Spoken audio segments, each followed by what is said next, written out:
cicatrices nous rappellent d'où on arrive. Les combats qu'on doit livrer quand le destin chavire. Guerrier, on fera ce qu'il faut pour la famille. Cœur de lion, œil de tigre, on a la paix dans la mire. The battles are never ending, I know, but we will get up and get on with the fight. And we'll do whatever for what is right.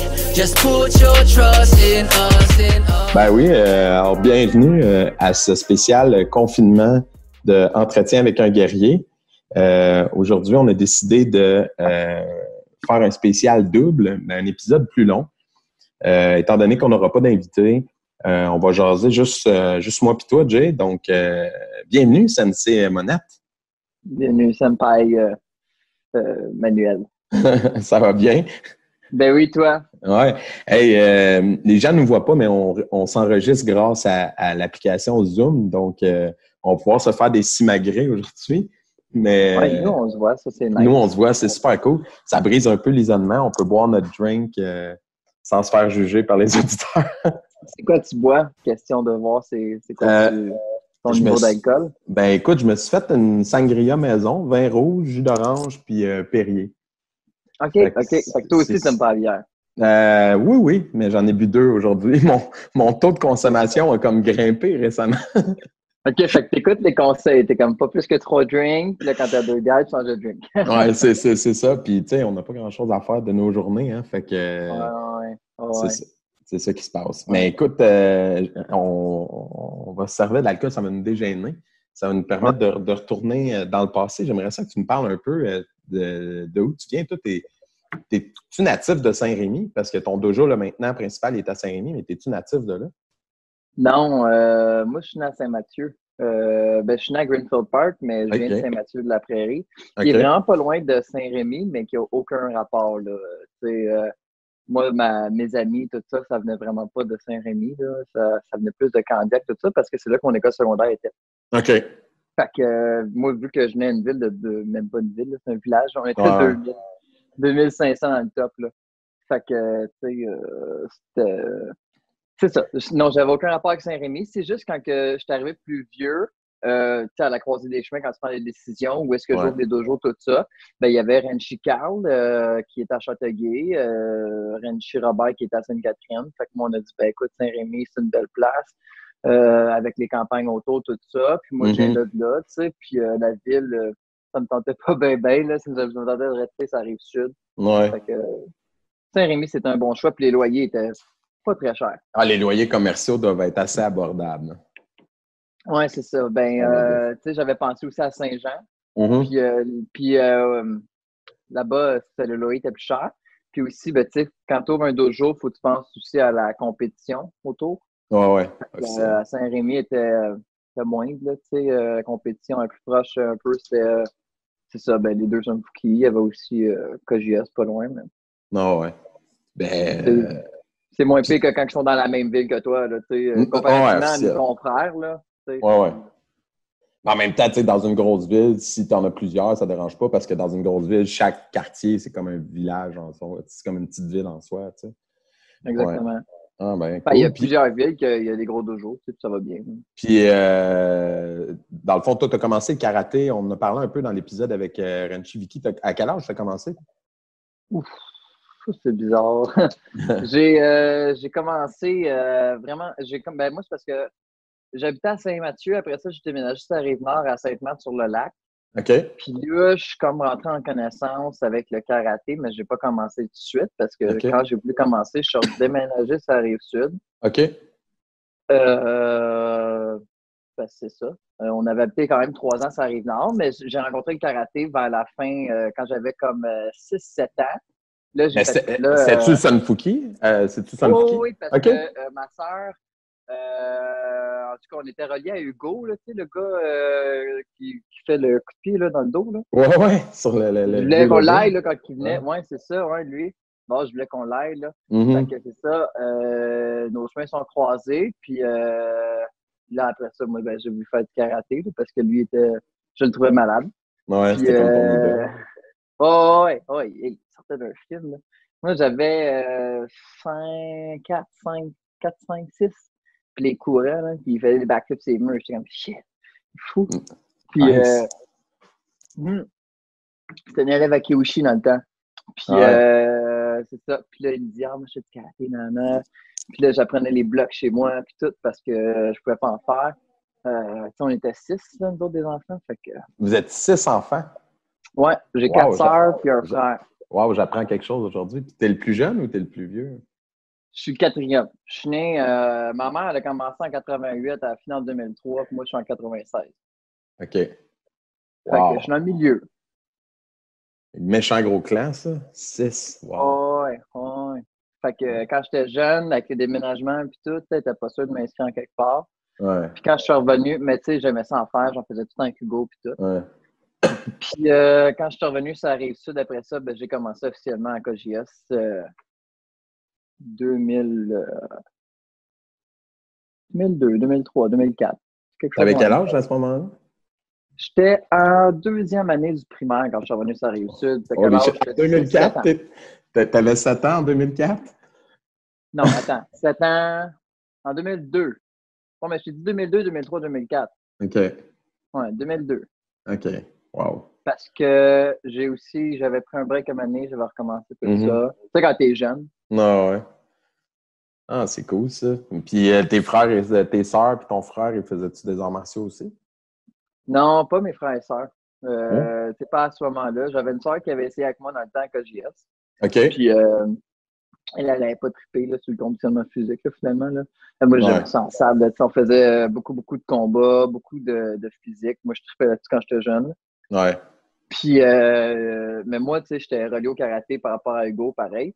Ouais. Puis, il n'y avait pas de Sulfuki, ça arrive sud dans ce temps-là, tu sais. Ouais. Quand que Robert Salvaire a ouvert en 2008, j'ai tout de suite fait le switch. Instant. Fait que, puis en fait ça, je veux pas, tu sais, mais Renchi Carl, qui était à KGS dans le temps, avait switché.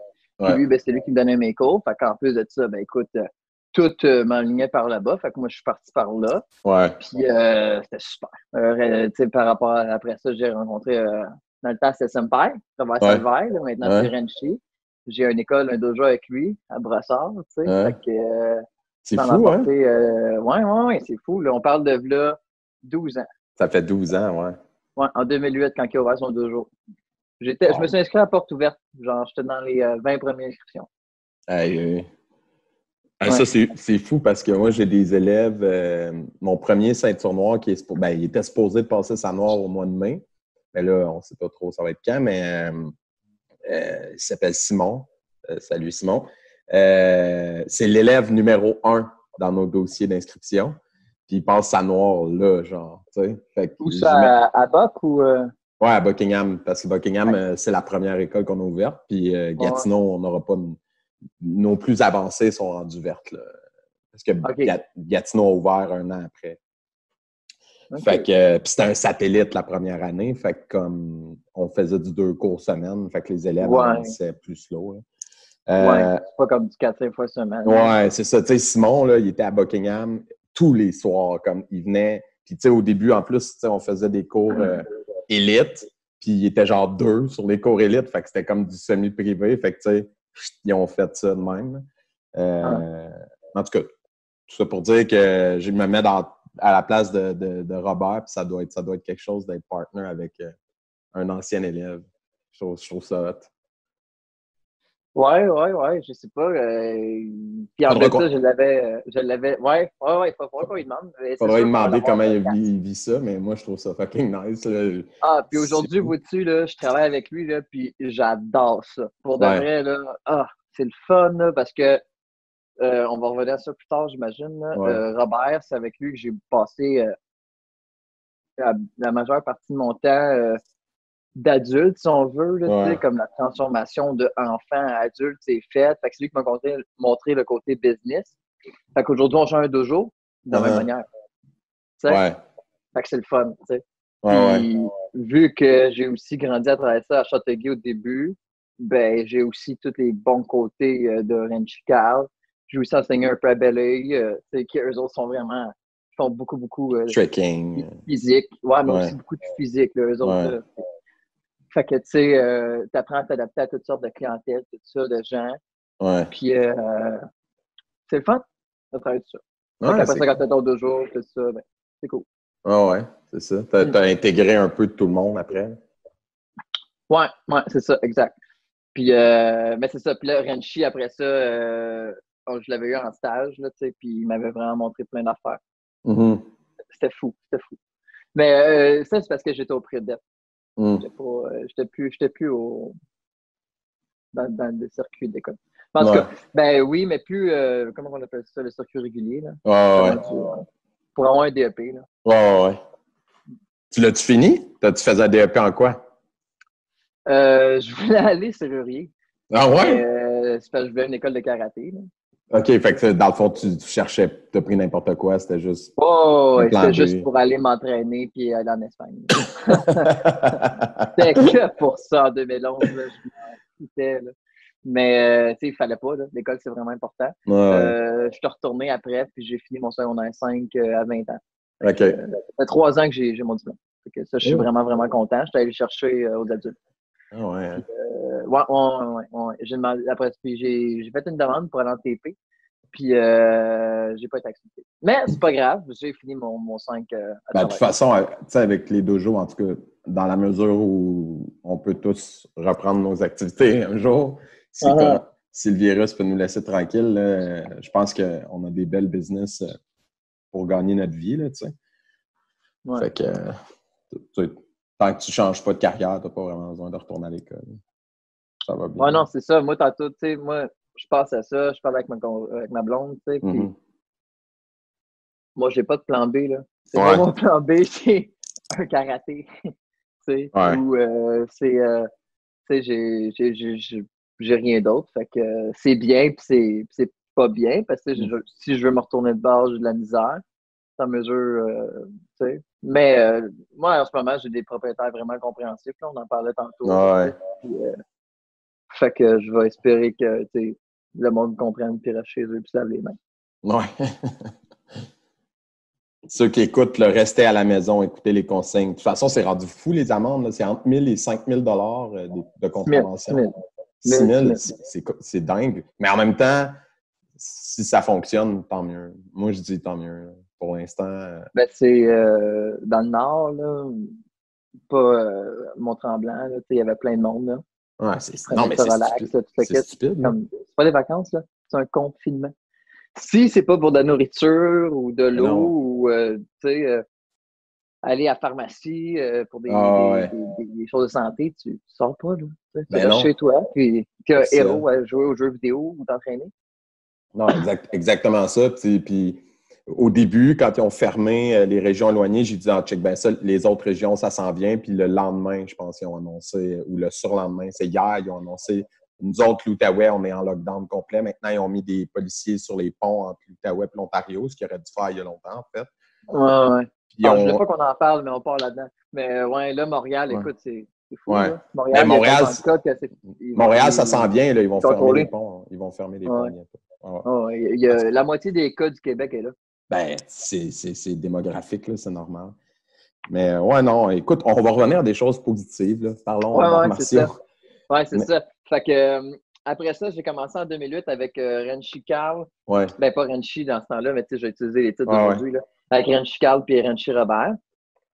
Puis c'était super le fun. Là, j'aimais vraiment ça parce que j'avais mon prof de ça, puis j'avais aussi ma gang. Il y avait une bonne gang de Kogies qui était venu à Sunfuki avec Renchi Carl. Puis Hamelin, qui était un ami de Kogies, lui, son beau-père, c'était Robert Salvaire. Fait que il était là depuis un petit peu plus longtemps que nous. Il était là peut-être 6 mois avant nous. Fait que quand on était arrivés, c'était comme tous les amis ensemble. Puis c'était le fun. Puis on avait encore des amis à Kogies. Fait que là, tu sais, des fois, on parle qu'entre les écoles, tu sais, il y a des... Il y a des frictions. Ouais, c'est ça. Ben nous, tu sais, c'était nos amis. Fait que déjà là, tu sais, on venait de briser ça, puis j'avais même pas 15 ans. Ouais.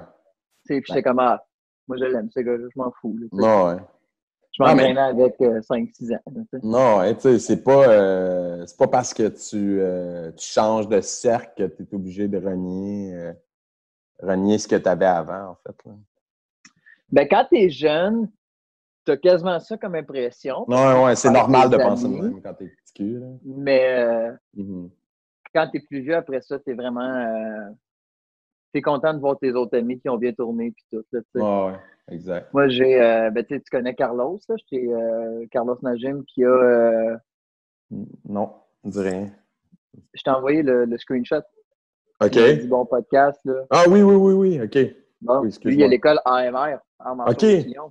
OK, ouais. Tu sais, mais lui, il était à COSGS avec nous, Hum, dans le temps, là. Ça, c'est OK. un chum de gars quand on avait 6-7 ans avec McLeod, Coulon, Mamelin, Pello. Ah, c'est cool. C'est cool. C'était le fun. C'était le fun. Ah, nice. Ben, moi, tu vois, karaté, on en a parlé dans l'épisode avec Sandra, avec Senpai Sandra. C'est arrivé tard dans ma vie. Fait que. Mais t'es né où, toi? Moi, je suis natif de Victoriaville.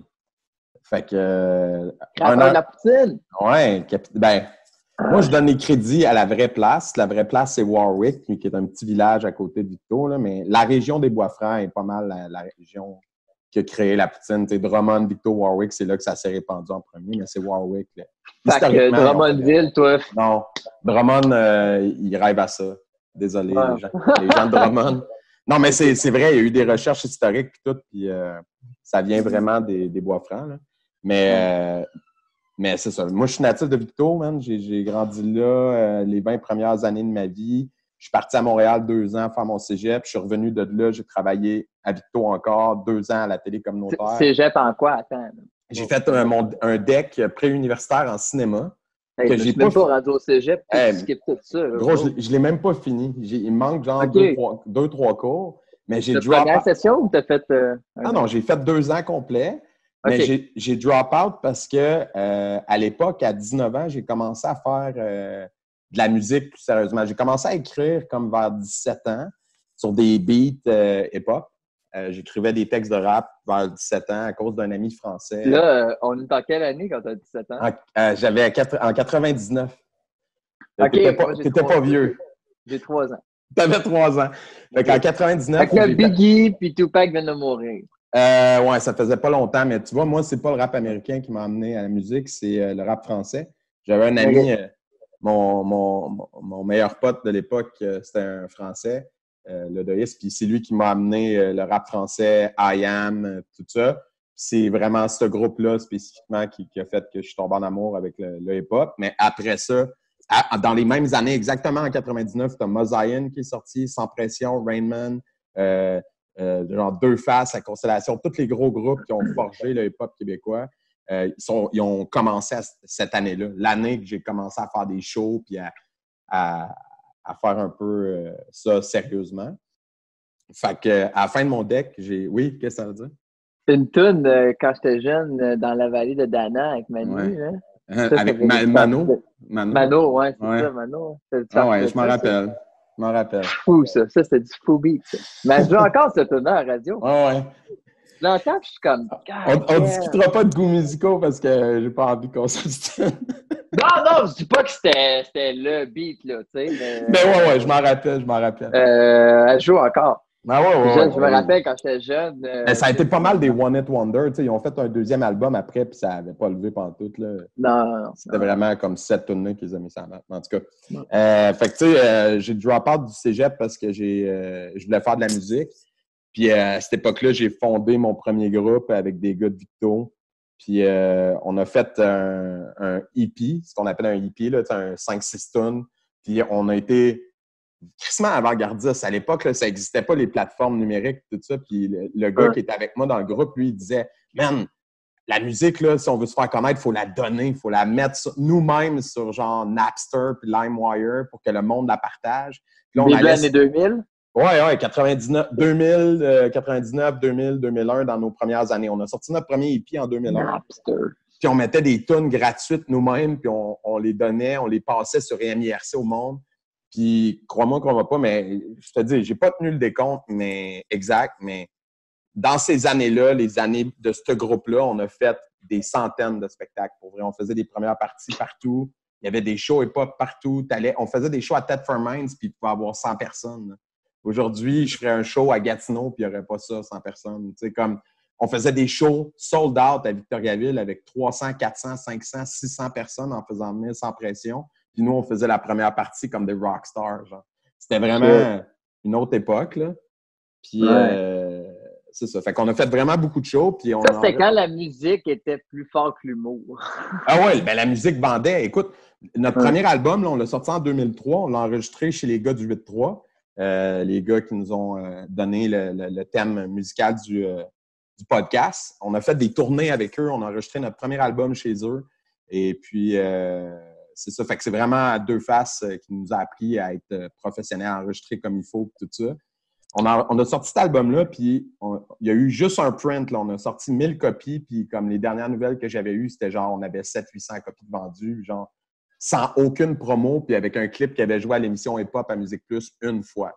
Il n'y avait pas de YouTube dans ce temps-là. Comme juste avec les shows qu'on avait fait, le nom qu'on s'était fait, il y a encore du monde aujourd'hui qui m'écrit 20 ans plus tard « Hey, l'escouade de rue, c'était vraiment hot. » Genre, tu sais, puis on n'a pas eu le centième du fame qu'un loud peut avoir aujourd'hui, mais il y a encore du monde qui m'en parle 20 ans plus tard. Puis c'est juste à cause du bouche à oreille puis des nombreux spectacles première partie qu'on a fait partout. Ouais, mais tu sais, si tu as touché facile 10-15 000 personnes, c'est sûr que ça a des répercussions. Là. Fait que là, après ça, j'ai fait un album solo en 2005.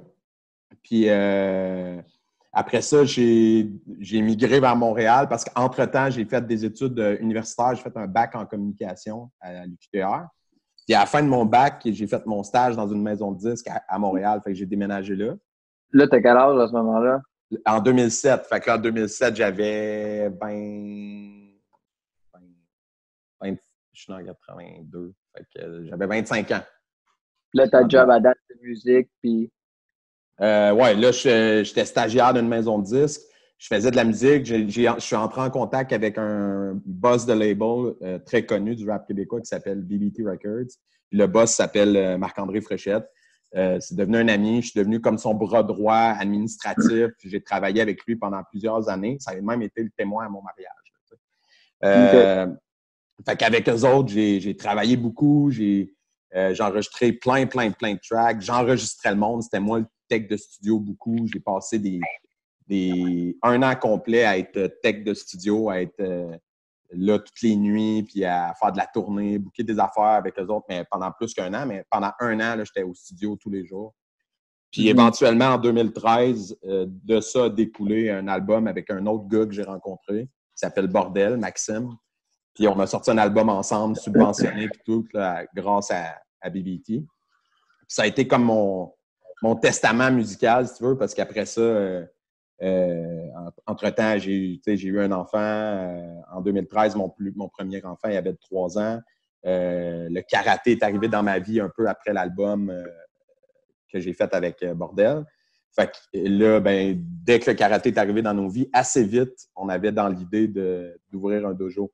Fait que dès que le dojo est arrivé dans les plans, ben, c'est sûr que la carrière musicale, elle pouvait plus être là parce que ça prend du temps, ça prend de l'énergie, ça prend de l'inspiration. Puis pour avoir de l'inspiration, il faut que tu te donnes du temps. Faut que tu aies la tête. C'est ça, la tête libre. La tête libre, oui. Faut que tu aies la tête reposée. Et à partir du moment que... Ben non, c'est ça. Quand tu as un dojo, tu penses juste à ça tout le temps, puis tu penses au karaté, tu veux apprendre des katas. C'est fou. Fait que on a continué à faire quelques tracks. On a sorti, je te dirais, une tonne aux 2 ans à partir de 2013. Puis on a un ou deux vidéoclips qu'on a sortis après l'album, après tout ce qui a entouré l'album, si tu veux. Parce que l'album en lui-même, il y a eu quand même une bonne promo, 3 gros clips, on a fait une petite tournée, ça a été cool, tu sais. On a été au bout de ce projet-là, puis on l'a fait avec des moyens vraiment hot, tu sais. Fait que je suis vraiment fier encore aujourd'hui de ça. L'album s'appelle Mesure de guerre. On va faire un no shame self-promo, là. C'est encore sur Google Play puis tout, là, mais il y a des gros featuring, puis c'est super bien produit, c'est très intéressant musicalement. Fait que, fin de la parenthèse musicale. Mais tu vois, c'est ça, puis mes années dans l'industrie de la musique m'ont appris à faire beaucoup de marketing, de promotion, tout ça. Fait que quand je suis parti pour ouvrir le dojo avec Senpai Sandra, ben dans le fond, j'avais beaucoup d'expérience de relations de presse, de communication, idées pour faire des pubs, tout ça. C'était déjà ma force. Fait que j'ai apporté cette force-là avec moi dans le karaté, en plus de ce que j'ai appris au bac. Là, mais tu avais le côté business pas mal. Ouais, le côté marketing. En tout cas, pas le côté financier, vraiment pas. Je suis pas comptable. On en a parlé un peu ça aussi avant. Là. C'est pas notre force, là, ni à moi ni à elle, mais on engage des comptables maintenant. Oh, ben c'est pour ça qu'ils sont là, eux autres. Là. C'est ça. Chacun son métier. Mais c'est ça. Regarde, la musique, ça a été pendant 20 ans ma passion. Puis j'ai fait un switch d'une passion à l'autre. Mais encore aujourd'hui, cette passion-là, tu sais, j'aime encore autant cette musique-là. Je suis super fier de voir un gars, mettons, comme Loud, de réussir aujourd'hui parce que je me dis qu'il y a un peu de nous là-dedans, dans le sens, pas nous, moi puis mes chums, mais nous, la génération d'avant lui. Tu sais. On a ouvert des portes puis on a défriché pour que des gars comme lui aujourd'hui arrivent puis se rendent en France puis gagnent des prix puis tout ça. Puis tu sais, bien humblement, quand j'écoute ses tunes puis qu'il parle qu'il a le rap cap sur ses épaules, je me dis comme il y a un peu de nous autres là-dedans puis je suis comme tellement content que enfin un de nous autres réussisse ça parce qu'on rêvait à ça. Nous autres, on se disait un jour, on va percer en France. Puis on était conscients que ça serait probablement pas nous, tu sais, que ça prendrait peut-être 10, 15 ans avant de se rendre là, mais on y rêvait pareil, tu sais. Puis, fait que je suis super fier de voir ce jeune-là réussir aujourd'hui. Je dis ce jeune-là, il y a 30 ans, là, mais j'en ai 37, fait que bientôt 38. Fait que... toujours jeune. Toujours ben, jeune. c'est une autre génération. C'est une autre génération. Là. Il est quasiment 10 ans en arrière de moi. Là. Mais c'est ça. Puis, ce qu'il fait, c'est super bon. Ouais, mais tu sais, regarde Eminem. Je te excuse, là, mais tu sais, regarde Eminem. Là, le gars, il a quoi? Il est over 50, là? Il a plus que 50 ans? Ouais, aujourd'hui, oui. Loin, mais quand il a blow up, là, il avait 28 ans. Fait que tu vois, comme... Oui, non, mais je veux dire... Comme à peu près l'âge de Loud, là, tu sais. Il est lit en salle encore aujourd'hui, là. Oh, ouais. Ben, c'est plus ce que c'était, là. C'est plus ce que c'était, mais il est encore très solide, là, tu sais. Mais tu sais, ses meilleures années sont clairement avant. Bon, je sais pas. Ah, ouais. Moi, je trouve qu'il est constant. Il est bon, il est très fort. Oh, il vieillit. Moi, je trouve qu'il vieillit bien. Il se renouvelle fucking bien. Mais tu vois, moi, l'affaire, c'est que moi, je suis un de ces fans de musique qui suit ses artistes préférés, peu importe où ils vont aller, comme, tu sais... Ben oui, mais c'est ça. Je m'intéresse encore à leur carrière, tu sais ça. Puis je suis conscient qu'il ne fait plus autant de bons tracks qu'avant, mais quand ces tracks sont bonnes, ils sont vraiment fucking bonnes. Ouais, mais tu sais, sans être méchant puis embarquer dans le côté dramatique, là, mais tu sais, il y a un artiste qui a mal ses meilleurs artistes, là, ceux qui souffrent, là. Ben, fait un peu, dès que tu réussis, c'est un peu moins bon. C'est plus difficile d'être profond. Fait qu'il y en a qui vont réussir à rester, mais il faut que tu évolues. Puis l'affaire, c'est qu'Eminem, il y avait tellement un personnage un peu psycho puis childish en même temps qui visait vraiment plus les jeunes, entre guillemets. Ça comme quand il a fait le switch avec un personnage plus proche de ce qu'il était vraiment, puis parler de ses thérapies, de ses rehabs. Ouais, mais ses fans étaient plus vieux aussi. Oui, mais il y a plein de monde qui ont décroché et qui disent « Ah, c'était meilleur quand il était gelé. » Tu sais, comme, pour moi, c'est aberrant de dire ça. Je trouve, j'ai juste du respect pour un être humain qui a évolué et qui en parle dans ses tracks. Moi, ça a toujours été... Recovery, c'est fou, là. C'est un des meilleurs albums, là. Moi, j'adore. Mais pour moi, tu sais, c'est le processus de guérison. Oh, mais le monde qui a perdu avec Recovery, that's it, là. Non, oui, mais... C'est peut-être pas du monde que tu veux qu'ils te supportent non plus. Tu sais, c'est comme le groupe dont je te parlais, IAM. IAM, eux, ils ont réussi à se maintenir parce qu'au fil du temps, en vieillissant, ils n'ont pas continué à faire du rap comme s'ils avaient encore 20 ou 30 ans. Ils font du rap comme des gars qui ont des enfants de 20 ans aujourd'hui. Tu sais, ils parlent comme des adultes, comme des papas, puis pas comme des ticus. Puis je pense que c'est ça le secret pour évoluer, c'est d'être avec ton âge, puis pas faire semblant d'être quelque chose que tu n'es pas. Fait que bref. Puis, mais c'est ça. Mais tu vois, puis les arts martiaux, c'est ça, j'ai commencé dans la trentaine, le karaté, mais j'en avais fait quand j'étais jeune. Tu sais, j'avais fait du taekwondo à Victoriaville avec Martin Montes. Puis, à un moment donné, quand je faisais les scouts en même temps, puis là, ma mère m'avait dit, tu sais, il faudrait que tu choisisses un ou l'autre, whatever. Aujourd'hui, avec le recul, je me dis j'aurais dû continuer les arts martiaux, je serais rendu full bon. Tu sais, j'aurais peut-être avancé encore en taekwondo, mais en même temps, ouais, mais je n'étais pas autant passionné par le taekwondo que je le suis par le karaté. Tu sais, j'aimais ça, mais à choisir entre les deux, à l'époque, je pense que c'était le bon choix de rester avec les scouts. Mais tu vois, aujourd'hui, quand je suis tombé dans le Kenpo à cause de mon garçon, j'ai fait « OK, non, c'est exactement ce que je cherche. » Parce que ça faisait quelques années, j'étais à l'université, je voulais revenir. J'avais recommencé un peu le taekwondo à l'université. parce qu'il y en avait, fait que j'en avais pris sur le campus. Mais, tu sais, je rembarquais pas. Puis là, quand je suis arrivé à Montréal, j'ai cherché. Je voulais faire du maniement d'armes, moi. Tu sais, je voulais faire du katana, nunchaku, bo, ces affaires-là. Puis je cherchais des écoles qui enseignaient ça. Puis j'en trouvais pas. Puis les seules écoles que je trouvais, c'était comme hors de prix. Ça n'avait aucun sens. Des affaires de 200$ par mois quand tu es étudiant universitaire ou stagiaire. Tu n'as pas les moyens de te payer ça. Fait que comme quand on est arrivé à la chute puis que Michael a commencé le karaté avec Mélanie, je pense qu'elle était sensei à l'époque, Mélanie Roussin, puis Ricardo, j'allais dire Ricardo Larrivée, mais c'est pas Ricardo Larrivée, mais avec Ricardo. Hein? Miranda, merci. Ben, salut Ricardo.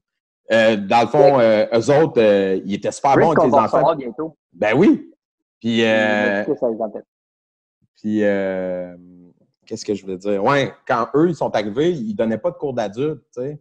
Fait que comme j'amenais Michael, tout ça, je trouvais que ça avait l'air le fun, mais là, quand il y a eu le switch puis que c'est Chiane qui a pris la relève, lui, il a ouvert un cours d'adulte, j'ai fait OK, go. Puis on a jumpé, puis très, très vite, on a eu la piqûre. Puis très, très tôt, on s'est dit, un jour, on va avoir notre école. On faisait des jokes. Puis à un moment donné, en parlant avec Chiane, il voyait qu'on était sérieux. Ben là, il s'est mis à nous donner plus d'infos sur comment ça marchait. Puis là, ben, à un moment donné, on était voir un meeting avec Renchi Mireille, puis on a décidé d'embarquer. Fait que c'est ça. C'est ça. Chiane, je te comprends. Bon prof, Chiane. Oui, définitivement. C'est un passionné, puis il transmet sa passion. C'est fou. C'est un pédagogue extraordinaire. J'ai que des éloges à faire. Tu sais, quand mes élèves à moi, les parents me disent encore souvent, ils me disent, en tout cas, tu as vraiment le tour avec les tout petits. Moi, je leur dis tout le temps, c'est parce que j'ai appris avec le meilleur. Parce que, pour vrai, là, moins, tu sais, comme dans le sens, ça fait 3 ans, fait que tranquillement, je développe mon style à moi. Mais ce que j'allais dire, c'est que la première année, si tu venais dans mon dojo, tu t'enregistrais l'audio de mon cours. Pour vrai, même les intonations de voix, là, c'était comme sûrement la même affaire que Chiane, pour vrai. Mais c'est normal. Là. Mais, c'est ça, exact. Tout le monde sait même.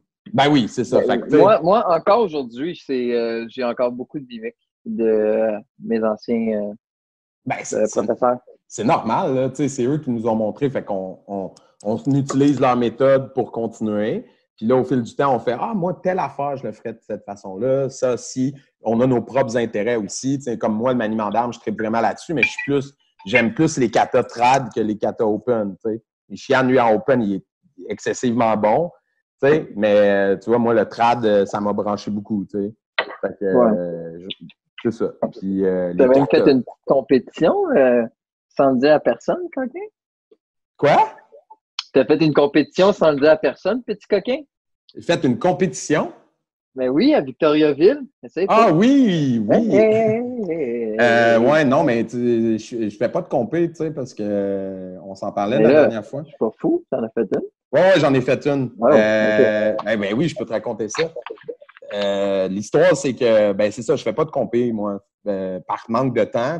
On est 2 parents à être propriétaires des dojos. Donc, c'est un peu difficile que les deux, on mette autant de temps dans l'entraînement. Fait que, moi et Sandra, on a convenu qu'elle, elle avait vraiment cette passion-là, puis je voulais l'aider là-dedans. Fait que, comme, on a arrangé nos horaires pour qu'elle puisse s'entraîner, aller prendre des cours privés avec Kiyoshi au siège social à chaque semaine ou presque. Fait que ça demande du temps, puis des sous, puis tout ça. Fait que, on a mis le focus sur elle. Mais sauf que je voulais aller dans ma famille, voir mon père qui habite à Victo, puis voir mes grands-parents. Puis j'ai dit, hey, sais-tu quoi, en même temps, cette fin de semaine-là, il y a un tournoi de karaté Kenpo Victoriaville. Puis là, je dis ça avec un gros clin d'œil, là, mais moi, quand j'étais jeune, j'étais pas un sportif du tout. J'étais un nerd à 100% à fond. Même. Quand j'allais à cette polyvalente-là, il n'y a personne qui se serait douté qu'un jour, je serais professeur de karaté. Moi, le premier.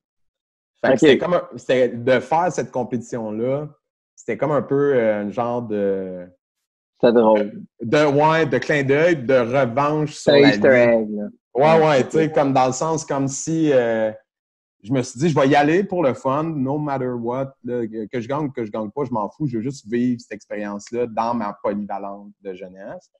Je me suis classé, fait que j'étais comme content, puis c'est ça, fait que je suis reparti avec un trophée, mais comme j'y allais vraiment pas pour ça, tu sais. Puis, ben merci. Mais j'ai vraiment apprécié, par exemple, de voir leur dynamique à eux, parce que, tu sais, nous autres, Funfuki, on est très concentrés dans la région de Montréal, à part mes dojos à moi, hein, qui sont l'exception. Mais les autres sont toutes Rive-Nord, Rive-Sud et l'île de Montréal. Ben dans le fond, au tournoi de Karaté Kenpo Victoriaville, je vivais ce qu'eux vivent quand ils viennent à nos tournois. Puis que c'est majoritairement des Funfuki qui sont au tournoi. Ben là, j'étais la minorité. Il y avait des élèves de Chiane Vidricaire. Puis lui-même était là pour arbitrer. En fait, il était sur mon ring. Mais à part de ça, à part peut-être 5-6 Funfuki, on était les seuls. Fait comme toutes les autres. Il y avait un élève qui était là. Ah, toi? OK. Ah oui. Ah oui. Oui. Gabriel. J'ai vu la photo après. Puis c'est ça. Puis toutes les autres, c'était des fédérations de Jean-Guy Angel dont on parlait l'autre fois aussi sur le podcast à Sandra. Fait que c'était cool de voir leurs katas, parce que leurs katas sont vraiment pas pareils comme nous. Moi, dans ma catégorie, en armée, le gars qui était dans ma catégorie, c'était un 4 ou 5e dan de Studio Uni. Fait que ça a donné que lui, ce qu'il faisait, ça ressemblait à ce que moi, je faisais. Mais dans la catégorie main nue, kata traditionnelle, écoute, les katas étaient vraiment différents de nous. Fait que je trouvais ça intéressant. Puis de voir le niveau des compétiteurs, c'était impressionnant pour eux. Ça te ramène... Je le faisais aussi pour me ramener, grounder à ce que mes élèves vivent quand ils font des tournois. Parce que je les encourage à en faire, mais moi-même, je ne suis pas compétitif dans le sens où moi-même, j'en fais pas de compétition.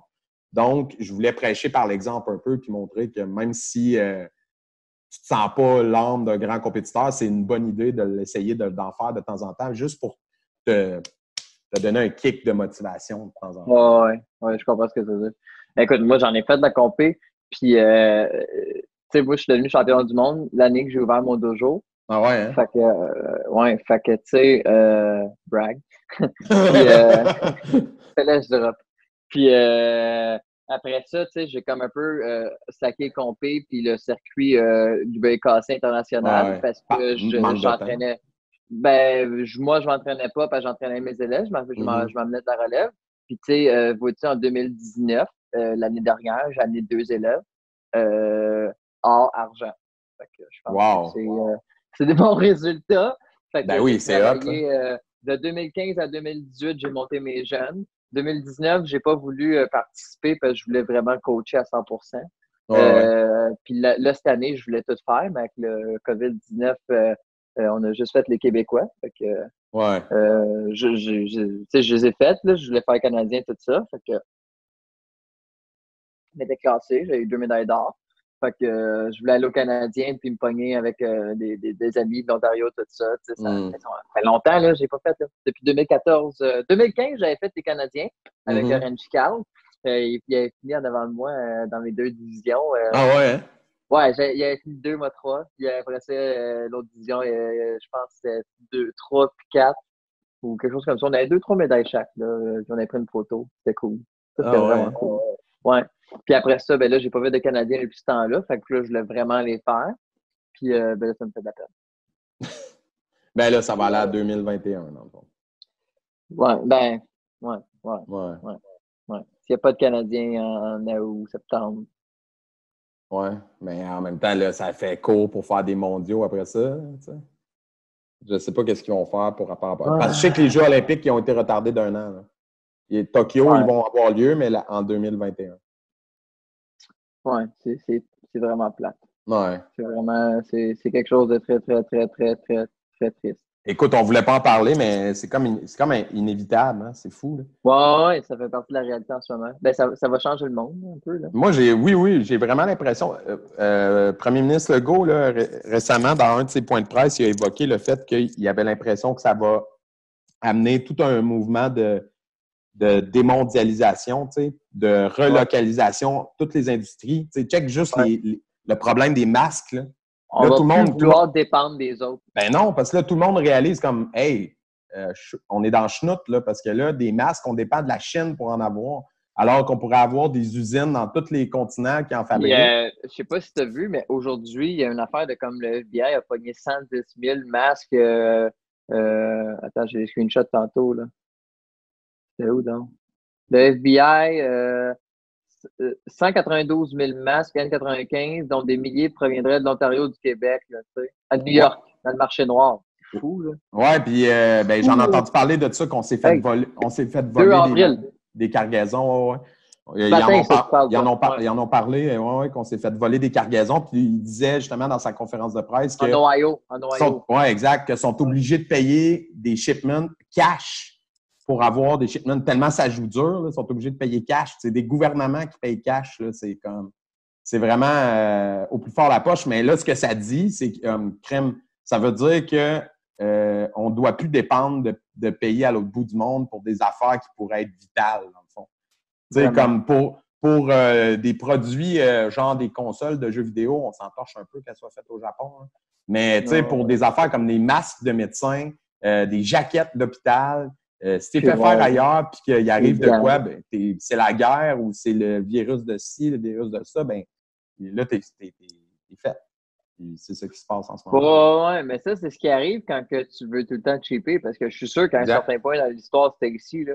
Je sais pas quand est-ce que ça a été transféré en Chine, là, mais c'est quand que, quelqu'un a voulu faire plus d'argent, puis a fait qu'on envoie ça en Chine, puis le monde a perdu leur job. Là. Ouais. C'est sûr que ça, je sais pas quand est-ce que c'est arrivé, là, je peux en travers mon chapeau, là, mais c'est ça la mondialisation. Là. Ouais. Si c'est en Chine et qu'on ne l'a pas aujourd'hui, c'est parce que c'est arrivé.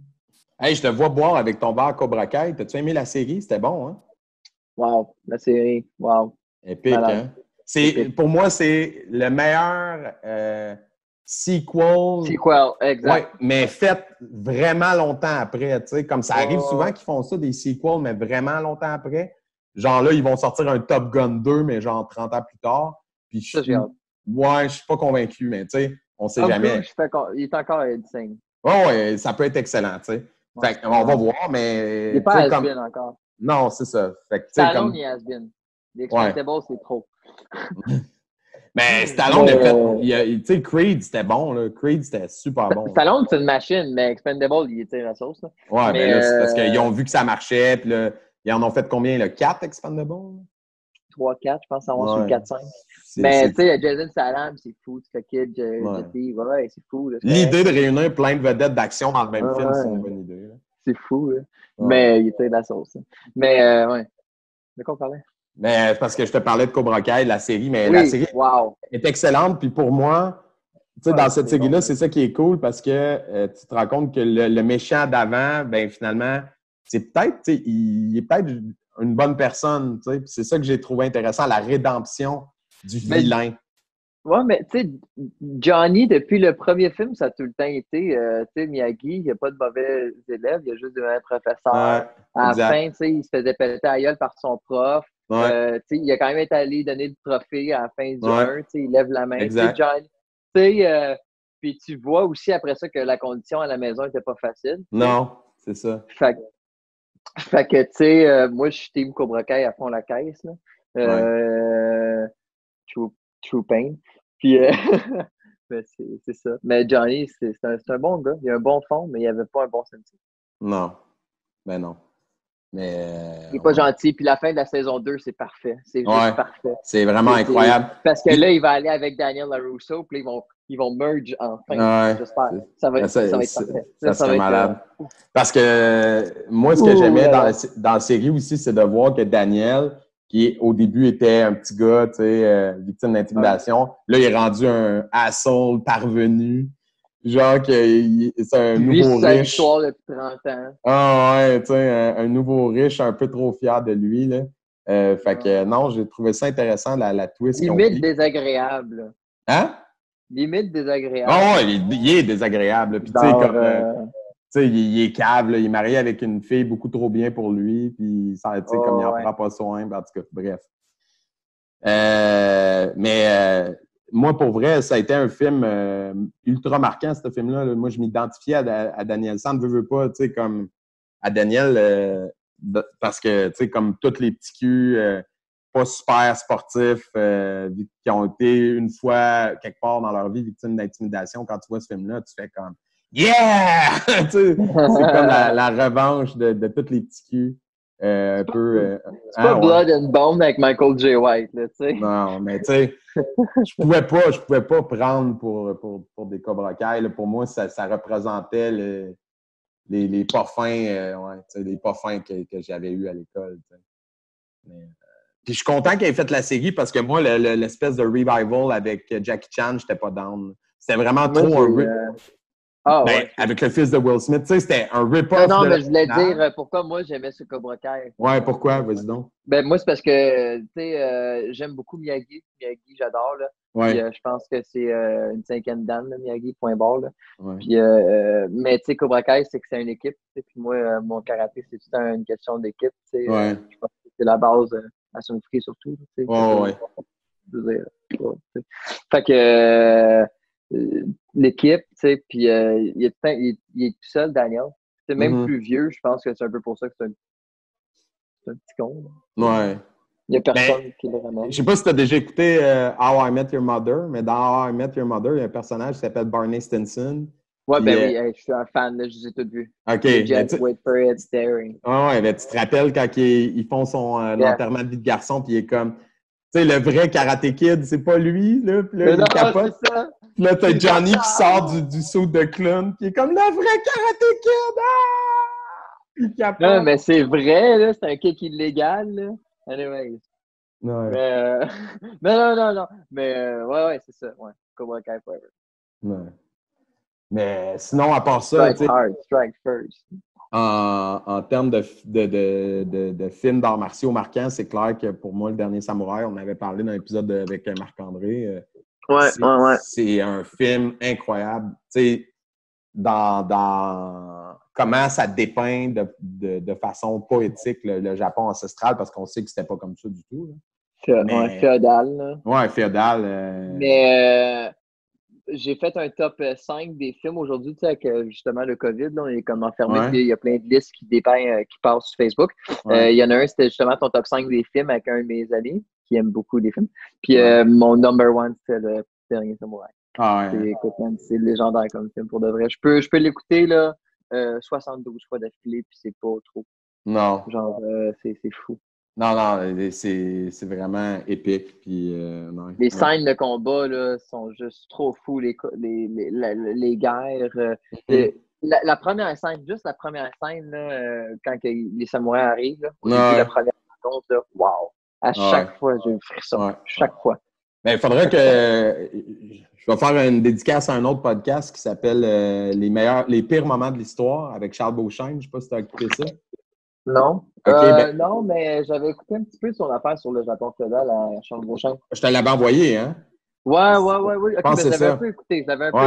Mais c'est vraiment bon pour vrai. Puis toute sa série, comme lui, il prend des moments de l'histoire peu glorieux, puis il les décortique, mais avec, il met des voix funny, puis tout ça. Mais c'est tous des faits là, qui te sortent dedans.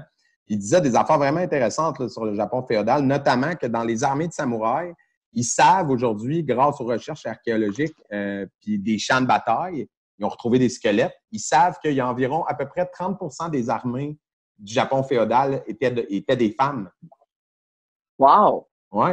Puis il y avait un nom, là, je ne me souviens pas du nom en japonais. C'est les seuls de l'histoire. Oui, à cette époque-là. J'ai jamais entendu ça parler. Là. Il était vraiment avant-gardiste parce qu'à cette époque-là, à la même époque en Europe, les femmes étaient traitées comme des déchets, là, des possessions de l'homme. Tu sais, si tu regardes sans être plate, là, Moulin, elle veut se faire. Elle est sur le bord de se faire tuer parce que c'est une femme. Oui, mais c'est ça. Mais là, dans le Japon féodal, il disait, puis il nomme le nom. C'est en Chine, là, mais. Oui. Il nomme le nom que les guerrières samouraïs femmes avaient. Là, il y avait un nom pour eux autres parce que il y avait les samouraïs, mais il y avait un autre nom pour les femmes. Puis il expliquait que dans le fond, historiquement, les good guys, les gens du peuple, c'était pas les samouraïs, comme, tu sais, les samouraïs, c'était des chevaliers qui servaient un seigneur. C'est ça que ça veut Un dire. seigneur, ouais. Samouraï, ça veut dire... C'est quand tu étais riche, tu t'en engageais un. C'était un peu les Ouais, bodyguards. c'est ça. C'est ça. Puis, Les ninjas, c'était les mercenaires. les ninjas, c'était des assassins.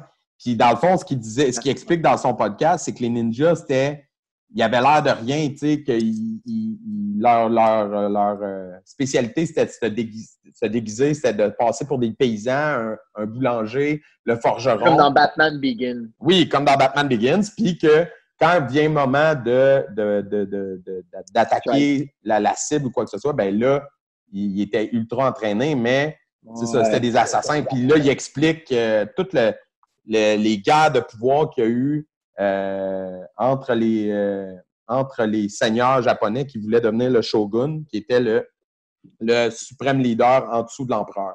Parce qu'au Japon, l'empereur, c'était comme... Tu sais, il était là, mais il était décoratif. Tu sais, c'était le shogun qui menait les affaires. Puis là, il explique les guerres qu'il y a eu, puis genre, c'est épique pour vrai. Faut vraiment... Ça vaut la peine pour les gens qui veulent en découvrir plus sur le Japon féodal, puis de façon amusante, là, ludique. Là. C'est vraiment un bon podcast. Mais il en a fait un sur, genre, la Transylvanie, sur Vlad l'Empereur. Là, il en a fait un sur lui. Il en a fait un sur les papes, toutes les papes dégueulasses qu'il y a eu dans l'histoire. Là, sorry. Wow! Fait qu'il décortique tout ça. Ah ouais, puis tu sais, là, il va creux, puis tu sais, dans les enfants. C'est pas pour les enfants, là. Tu peux pas écouter. Les premières fois, j'écoutais ça, puis là, à un moment donné, je suis comme, hey, mon garçon derrière, je vais changer parce que il raconte des affaires, tu fais comme, OK, non, c'est deep, là. Fait que, non, c'est pas pour les enfants, mais c'est vraiment, vraiment le fun. C'est super divertissant. Ah, mais c'est fou de penser que les armées étaient constituées de femmes. Ouais. C'est nice. Ouais, pour vrai. Puis, tu sais, il y a plein d'autres affaires aussi. Tu sais, ils disent que les samouraïs étaient entraînés, oui, à l'art de la guerre, mais étaient aussi entraînés à la calligraphie, la poésie. Tu sais, il y avait un côté... Puis c'est ça que le film rend bien, Le Dernier Samouraï, le côté poétique, là. Mais c'est ça, bref. Mais sinon, il y a aussi, moi, il y a un autre deux autres que j'ai vraiment beaucoup trippé. Jackie Chan, mais pas pour Karate Kid, là, vraiment. Ouais. Puis Jet Li. Jet Li, là, wow. Ouais, ben là, ça, c'est des maîtres, là, tu sais, on se cachera pas. Ouais, vraiment, là. Mais Bruce Lee aussi, mais Bruce Lee, malheureusement, déjà mort quand je suis né. Fait que, tu sais, j'ai eu comme tout... lui, quand je l'ai découvert, j'ai comme tout absorbé. One shot. Ouais, c'était... magique. Mais le pire, c'est que j'en ai des films de Bruce Lee ici, puis je pense que je les ai jamais écoutés. Tu sais, jamais. Je les ai toutes vues. Toutes. Pour vrai, j'ai jamais capoté sur les films, juste d'arts martiaux comme ça. Là, comme... c'est mauvais, mais c'est bon. Ouais, mais je sais, mais j'aime. C'est l'histoire, mais c'est. Tu sais, comme un de mes films préférés ever, c'est Kill Bill. Puis Kill Bill est un film qui s'en inspire beaucoup. Là. Ouais. Tu sais, Tarantino. As-tu déjà vu Enter the Dragon? Non. Je l'ai. Il y a quelqu'un qui me l'a donné. Il faut que je l'écoute. Écoute, on est en quarantaine. N'importe quand, tu mets ça. Let's go. Pour de vrai, chef-d'œuvre. La scène des miroirs, là, c'est un chef-d'œuvre. Pour les années que c'était tourné en plus. Moi, j'aime vraiment le cinéma. Puis, c'est fou, là, ces films-là, pour les années. Là. Bruce Lee, il était bon au karaté, mais tu sais, c'était un fou aussi réalisateur, puis tout, là, acteur, puis blablabla. Fait que ces films étaient quand même. C'est pas du 4K, là, c'est sûr. Là, non. On parle des années 70, 80, 90. Mais tu vois, moi, l'espèce d'état d'esprit de combattant puis de guerrier dans l'âme, il m'est venu beaucoup à travers le cinéma, mais pas tant des films d'arts martiaux, à part Le Dernier Samouraï, mais Le Dernier Samouraï, c'est venu tard dans ma vie. Moi, mais d'autres films comme, mettons, Le Seigneur des Anneaux, des choses comme ça, des films de, je sais pas, Steven Seagal, genre, d'affaires de même, Jean-Claude Van Damme, des vieux films aussi un petit peu plus. T'as-tu écouté ça un petit peu plus? Ouais, ben moi, j'ai été élevé, regarde, on va revenir à notre enfance. J'ai été élevé par une pacifiste, man. Fait que, on salue ma maman, mais ma mère, elle travaille en coopération, elle travaillait en coopération internationale. Fait que sa job dans la vie, c'était de prendre soin on va dire, de développer des projets pour faire du développement international, de la coopération internationale, puis éduquer les gens des Bois-Francs sur la situation ailleurs dans le monde.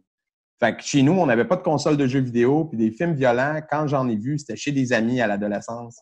Fait que, tu sais, Puis d'ailleurs, c'est probablement ce qui explique que mon super-héros favori de tous les temps, c'est Batman. Parce que le premier film d'action de tous les temps que j'ai vu, que je me souviens encore aujourd'hui, en tout cas, j'en ai peut-être vu avant, mais celui qui m'a marqué, c'est Batman 89 chez un de mes amis. Je devais avoir comme 11-12 ans. Mettons 10-11 ans la première fois que j'ai vu ça. Puis c'était hautement illicite là, pour moi de voir Batman parce que c'est clair que j'aurais jamais vu ça chez nous. Là. Jamais, jamais. Fait que, ouais, Batman, mais la trilogie de Nolan, je trouve qu'on en a parlé beaucoup, mais elle a beaucoup de ninja dedans.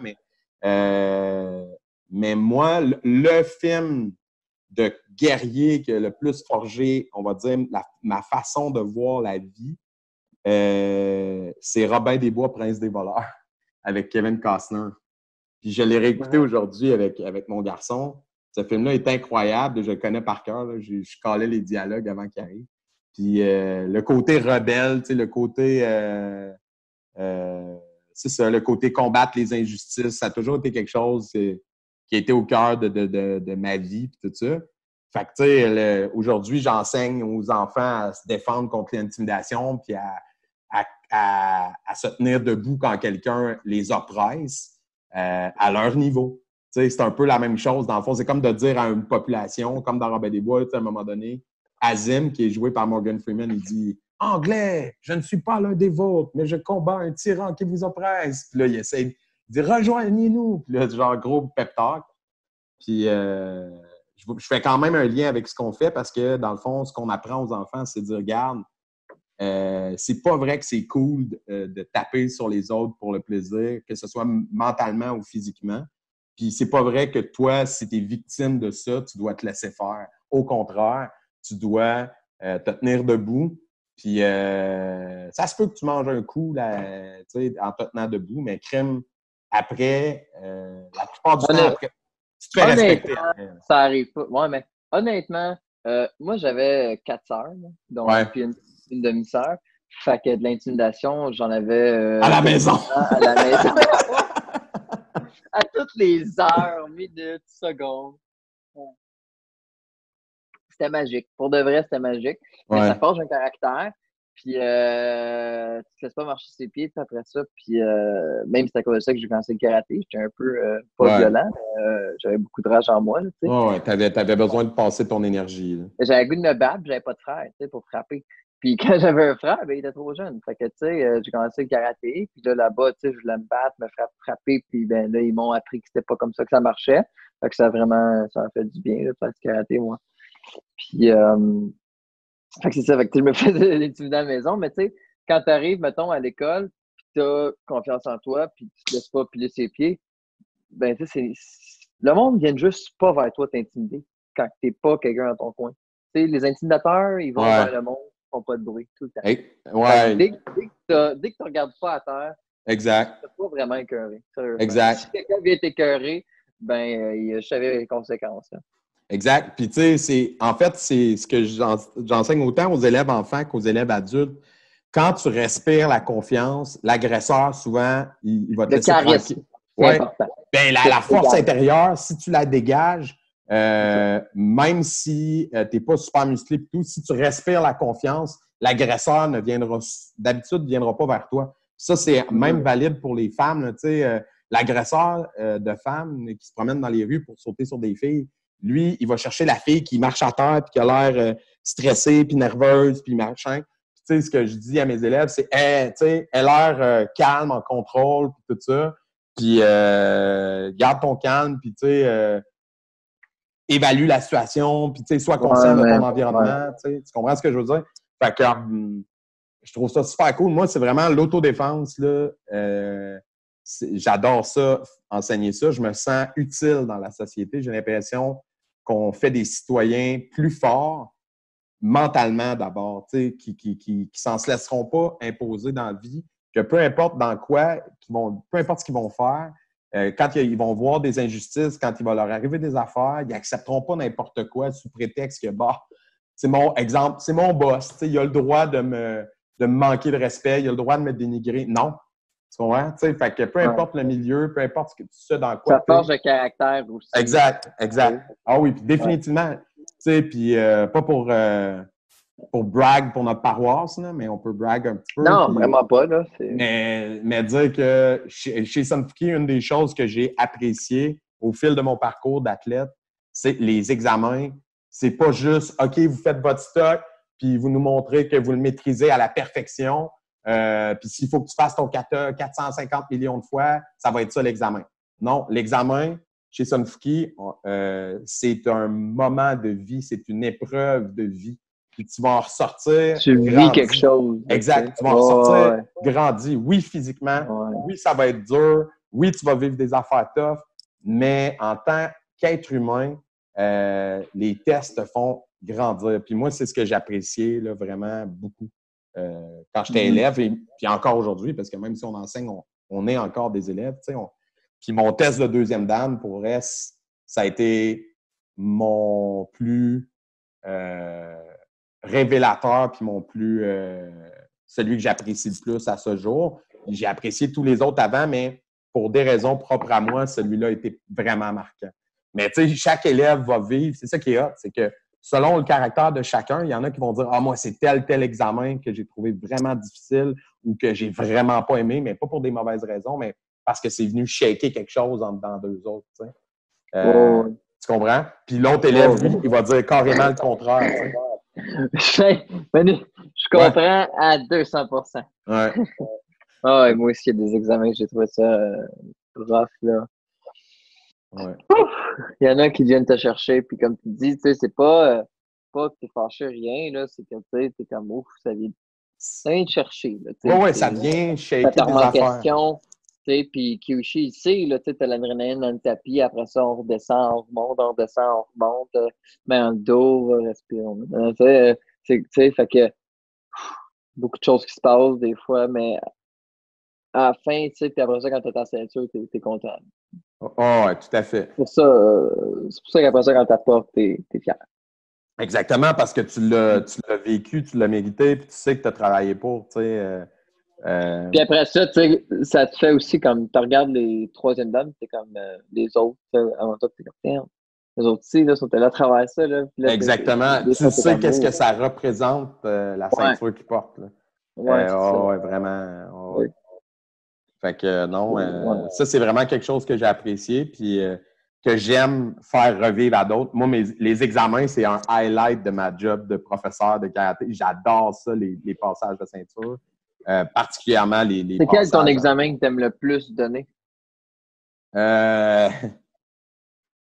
Parce que faut qu'on aucune explication. Là. Oui, mais aucune explication. Juste une couleur. Moi aussi, je vais juste donner moi, à notre niveau, c'est ça, les ceintures, les examens de ceinture noire et plus. On peut juste donner jaune à brune, nous, tu sais. Fait que... C'est ça, jusqu'à brune. Fait que je te dirais bleu puis orange. OK. Fait que, ouais. Pour des raisons différentes. Moi, j'aime beaucoup rouler une verte puis une bleue aussi. Une bleue. La verte est vraiment cool. Le mauve est vraiment cool. La verte, elle m'a rejoint beaucoup. Ouais. Tu vois, puis je l'aime tellement, cette ceinture-là. C'est fou. Fait que, ça arrive 4. Ouais. Mais ouais, puis j'en ai fait un récemment, un examen de verte. Là, puis, non, c'est le fun.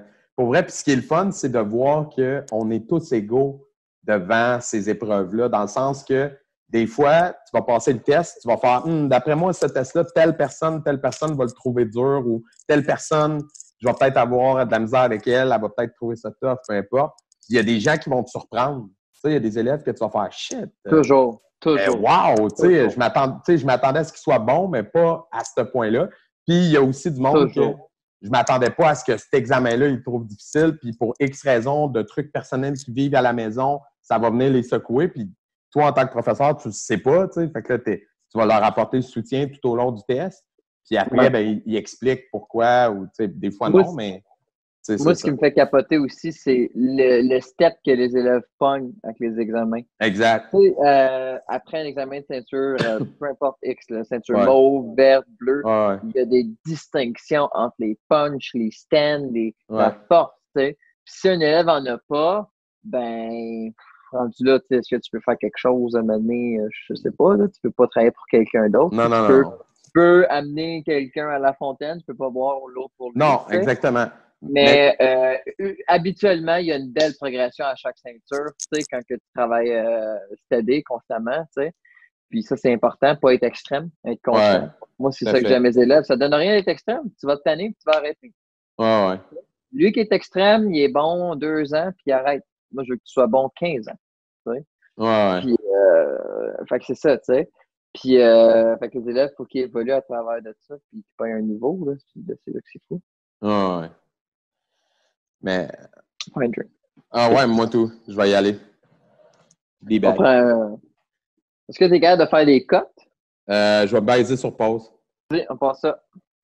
Ouais. Fait que, on disait quoi, là? On parlait de quoi? Je sais pas, on peut repartir dans les arts martiaux en 2008. Ouais, ça, on parlait des examens. Des examens. Mais, Ouais. ouais, c'est ça. Ben, Puis là, des examens avant. ouais. Puis le challenge, là, avec ce qui s'en vient, là, ça va être de remotiver les troupes parce que moi, là, je sais pas si tu l'as, ben, c'est sûr que tu l'as déjà vécu, mais tu sais, je le dis tout le temps aux parents quand ils sont comme, je pense qu'on va prendre une pause pendant l'été, puis je suis comme, OK, tu sais, si tu veux, mais c'est pas une bonne idée. Puis souvent, on avait des super bons élèves, vraiment motivés, que quand ils reviennent après l'été, souvent, ils décrochent. D'arrêter complètement pendant longtemps, là, c'est facile de perdre ta motivation. Fait que ça va être ça notre challenge de rembarquer tout le monde. Tu sais, j'ai des élèves qui m'écrivent. Je sais pas. Moi, je pense que ça va être facile parce que le monde va avoir le goût ils vont avoir un de faire craving. d'activité aussi. Ouais. Fait que, tu sais, peut-être qu'on va perdre des élèves, mais on va en gagner. Il y en a beaucoup qui vont faire du karaté ou peu importe. Oui. Ça, c'est clair que on va avoir du monde que là, ils sont comme, hey, là, ça fait, mettons, 3 mois qu'on n'est pas fermé chez nous. Il est temps qu'on bouge. Ça, c'est officiel. Ça. Mais j'espère que j'ai des élèves pour vrai qui m'écrivent quasiment tous les jours, hey, je m'ennuie du karaté, je m'ennuie du dojo, on a hâte de revenir, blablabla, blablabla. Mais tu sais, il y a des élèves que tu sais qu'ils aiment ça, mais tu sais, comme ils pourraient faire d'autres choses. Tu sais, ils ont choisi le karaté, mais c'est pas une passion tant que ça. Tu sais, c'est le sport qu'ils ont décidé de faire parce que c'est cool, ils aiment bien ça. Mais t'as du monde mordu, là. Mordu que là, en ce moment, ils capotent leur vie. Là. C'est eux là, qui écrivent, là, puis sont comme, hey, là, m'ennuie du dojo. Puis c'est ce monde-là qui écoute les vidéos que le siège social fait, puis qui sont comme, hey, on pratique nos kata à la maison, en tout cas, faites-en pas, on va être prêts, mais qu'on revienne, tout, tu sais. Fait que, ouais. Puis j'étais déçu parce que, genre, 2 semaines après le début du confinement, le 22, dans le fond, on était supposé avoir un gros test. Une grosse gang d'examens de ceinture mauve, qui est un test vraiment le fun à donner aussi. Puis, puis c'est ça. Puis là, ben, ça va retomber au calme grec. T'sais. Fait que là, ce monde-là, ils sont déçus. Nous autres aussi. 1000% le fun à donner. Ah ouais. Vraiment cool, pour vrai. Puis, mais bon. Mais c'est ça. Mais sinon, tu fais quoi pour passer ton temps, vu qu'on n'est pas dans nos dojos à temps plein comme on fait tout le temps? Ben, moi, je suis en confinement avec ma copine. Ouais. Fait que, on pigeait mon dojo. Moi, j'habite pas loin. Ouais. J'habite à comme 30 mètres. Ouais, on ne dira pas où, mais tu habites vraiment pas loin. Non, c'est ça. Puis, j'aime ça. On peut y aller. C'est souvent s'entraîner. Ouais. Fait que. Ta copine, elle en fait du karaté aussi? Oui, elle a commencé commencé avant les fêtes. OK, cool. Elle a commencé en décembre. Tant qu'elle a tout le temps de voir là, tu sais, à un moment donné, tu fais un mot tout. Oui, puis ma blonde elle est à l'université en enseignement primaire, c'est tout. Fait que le soir, elle a souvent rien à faire. Elle finit ses devoirs et tout. Fait que elle avait rien à faire. Fait que je dis, ben là, tant qu'à faire rien, viens-t'en. Puis elle prenait le métro à Longueuil, puis il y a une histoire weird. Il y a un gars, Ah ouais, hein? Il se faisait aller le manche à balai en public? Oui, devant ma blonde et son ami de fille. Fait que là, j'étais comme, ben écoute, tu devrais peut-être faire des petits cours de défense, ça pourrait pas être mauvais. Là, c'est ceinture jaune. Puis, super bonne, tu sais. Fait que, on s'entraîne un petit peu. Moi, je game beaucoup. Je regarde des vidéos de combat. Tu sais, moi j'adore le combat, le point de fête. Fait que, je regarde des vidéos de Jolly Tension, de Raymond Daniels, je regarde la ligue, j'écris, je prépare des drills. J'ai hâte de revenir. Ouais. Vraiment, vraiment, vraiment, vraiment hâte. Je suis fou. Je suis comme un artiste qui n'a pas d'instrument live. Ouais. Moi, mes instruments, c'est mes élèves. Là. L'autre soir, c'est hier soir ou avant-hier, je suis allé au dojo de Gatineau parce que nous aussi, on habite vraiment proche. Pas 30 secondes, mais genre 2 minutes de char. Puis, fait que je suis allé m'entraîner là. Puis c'est vraiment cool. Puis j'ai roulé mes katas. Puis ma crainte, c'était je m'en rappellerai plus, ça va être rouillé. Puis crème, non. Puis c'est là, tu sais, qu'on voit le niveau enseignant, tu sais, de la personne qui est fait tellement tout le temps, à tous les jours, pendant je sais pas combien d'heures par semaine, que même si... Ouais, c'est comme faire du vélo, là. Tu sais, tu rembarques sur le bicycle, puis ça repart tout de suite, là. Moi, c'est ma split, je veux pas perdre. Non, ouais, hein? C'est parce que quand t'as peur, elle est longue à revenir. Ouais, ben moi... À l'âge que j'ai commencé le karaté, il m'a dit que ma split, elle va pas jusqu'à terre, là. Mais elle s'est améliorée, par exemple. Ouais, moi, j'ai déjà perdu une fois, à 15-16 ans à peu près. Okay. Ça m'a pris comme 5-6 mois à revenir à faire. Là. Ah ouais, hein? Là, mettons, je peux étirer, je la fais plus, mais il faut que je mette un petit 5 minutes, je la fais. OK, cool. Oh, ouais. Ben, t'es encore jeune aussi. Fait que t'as encore la souplesse. Si tu la maintiens, tu peux la garder si tu la maintiens. Oh, ben oui. Check Sean Milo, Sean Evey. Ben là, tu parles de monde qui n'ont jamais arrêté. Tu sais, Sean Milo, il n'a jamais arrêté. C'est ça le secret. Si tu commences jeune et tu n'arrêtes jamais, tu vas le maintenir. Tu sais. Moi, j'ai commencé le sport tout court en karaté, genre en 2000. Tu sais, en tout cas, j'avais début trentaine. Là, fait que, oublie ça, ma souplesse. Là, j'étais déjà raide, mais elle s'est améliorée, par exemple. Elle s'est vraiment beaucoup améliorée. L'ensemble de ma forme physique. À 6-7 ans, je mettais la main sur le compteur puis j'essayais de kicker à la tête le plus haut possible tout le temps.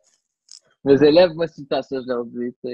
Mets ta main sur le comptoir, lève la jambe, kick. Quand t'as mal, continue. That's it. Là, ils sont comme, moi, ça fait mal. Je suis comme moi, mais c'est là que ça commence à vraiment, vraiment, vraiment travailler. Exact. Puis, tu disais que tu gamais. C'est quoi que tu joues? Skyrim. Je suis vraiment un fan à côté. Ah ouais? Je sais pas si tu connais, là. Ben, je connais de nom, mais j'ai jamais joué. C'est quel genre de jeu, Skyrim? Ah, écoute, c'est un jeu, tu fais des quêtes. Là, puis, OK, mais c'est genre Final Fantasy ou c'est plus comme un shooter? Non. C'est un storyline. Tu peux choisir un personnage, genre un orc, un elfe, un personnage. C'est fantastique, ouais. Au moins, ça ouais, c'est à l'époque médiévale avec des dragons. Cool. Puis, moi, je capote là-dessus pour vrai.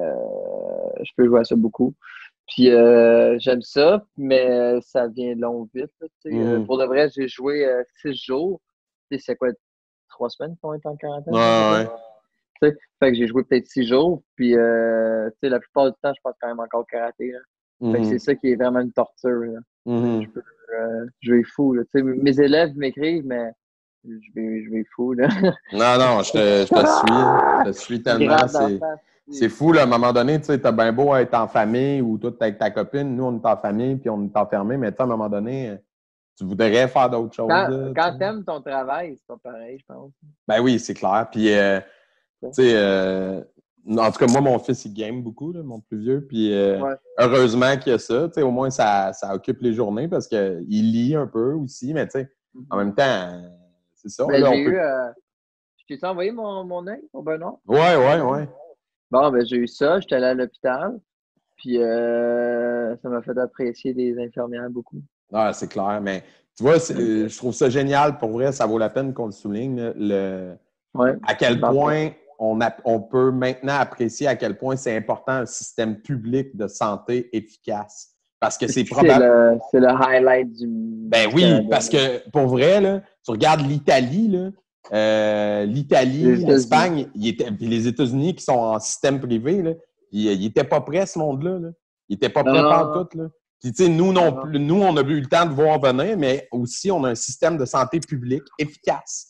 Puis, même chose avec Hydro-Québec. Hey, je m'excuse, mais si l'hydroélectricité était privée en ce moment, là, la compagnie, elle ferait ma gang de Vera, vous allez toutes payer vos factures. Tu sais? Mais là, vu que c'est public, c'est une société d'État, ben là, Hydro-Québec peut dire ben OK, c'est un service essentiel, tout le monde est en lockdown, on ne coupera pas l'électricité à personne. Tu sais? Mais si c'était une compagnie privée comme aux States ou en Italie, je ne sais pas comment ça marche en Italie, mais aux States, si tu ne peux pas payer tes bills, oublie ça, tes services, mon homme. Oublie ça, ton chauffage au gaz naturel, oublie ça, ton hydroélectricité.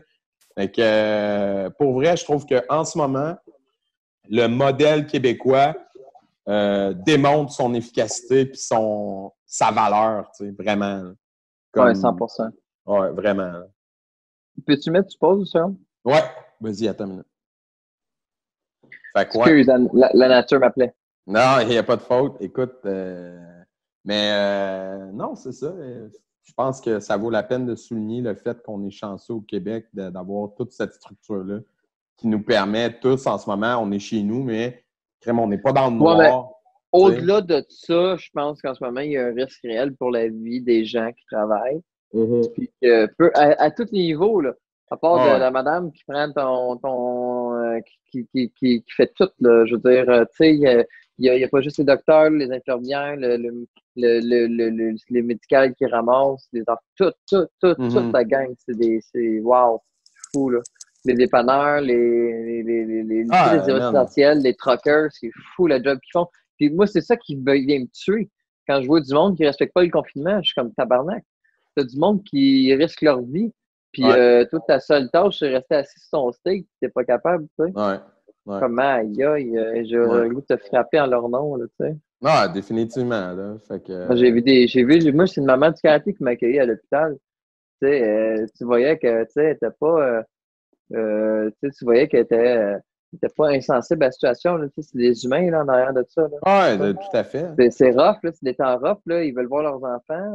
Ouais, ça les stresse, eux autres aussi. Ils veulent pas être malades. Ben oui, c'est ça, ça les stresse. Fait que, tu sais, tu sens pas une détresse, mais tu sens que le personnel est fragile. Non, il y a une tension, c'est clair. Mais c'est ça, il y a une tension, mais ils sont forts quand même, ils sont là. Ça va vite parce que le monde ne sont pas là pour rien. Ouais. C'est niaiseux à dire, là, mais ça n'a pas été si long que ça parce qu'il n'y avait pas de monde qui était là pour un mal de tête. Là, moi, j'avais l'œil enflé comme si je venais de me faire piquer par 3 abeilles. Là, mais il n'y avait pas de monde qui niaisait à l'urgence. Puis tu me crois que tu ne peux pas être mettre à côté de quelqu'un qui tousse en ce moment. Là. Ben non, c'est clair. Là. Non, fait que ça niaisait pas. Là, mais tout le personnel avait des masques et des gants tout le temps. Là, ouais, en tout cas. Oh my God, je viens de prendre une gorgée. Je pensais que c'était de l'eau sur mon drink. Non, mais sinon, écoute, moi, j'écoute beaucoup de films, on écoute des séries, tu sais, puis... As-tu écouté The Witcher? Non, pas encore, man. Il va falloir que je m'y mette. Je sais, tu m'as dit, mais là, j'écoute, je me suis mis sur... C'est long, là, il y a beaucoup de longueur, là. Il y a du monde qui font comme, OK, il y a comme 4 scènes de combat dans 8 épisodes. Peut-être, là. Mais je te jure, c'est worth. C'est vraiment bon. Genre, non, je suis en train d'écouter... Si tu aimes les affaires fantastiques, là, c'est parfait. J'avais... Henry Cavill, tu vas aimer. Ouais, ben oui, c'est sûr. Mais non, j'avais écouté Altered Carbon, la saison 1. Carbone modifié. Ouais. Vraiment fou. Ça en est une série qui a beaucoup de scènes de combat vraiment sick dedans. Ouais. Puis j'avais adoré ça. Puis là, je suis en train d'écouter la 2e saison. Puis vu que c'est, tu sais, eux autres, ils changent de sleeve, dans le fond, ils changent de corps. Fait que là, c'est un autre acteur. C'est Anthony Mackie qui joue Falcon dans le MCU. Là.